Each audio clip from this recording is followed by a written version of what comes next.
చేసుకోండి. రేపటి నుంచి రెగ్యులర్గా బ్రేక్ఫాస్ట్ ఇవ్వాలి, లంచ్ ఇవ్వాలి, వాళ్ళ మెనూ ఏంటి డిన్నర్ చూస్తే మొత్తం 413 మంది ఎవరైతే ఉన్నారో వాళ్ళందరూ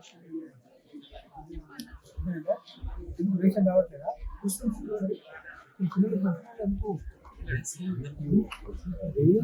పిల్లలు బయట నుంచి బాక్స్ ఎందుకు తెచ్చుకుంటారు?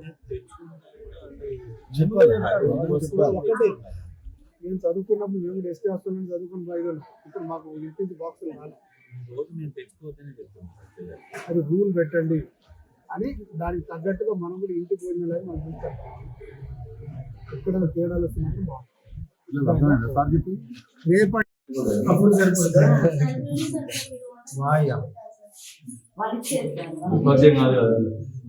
వచ్చారు ఇక్కడ మన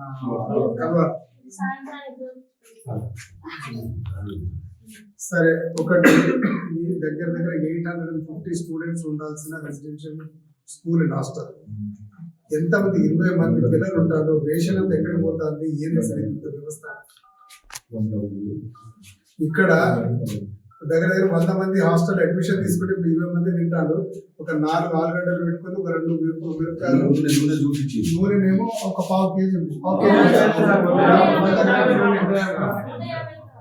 ఏంటిది ఈ వ్యవస్థ? ఏమైతే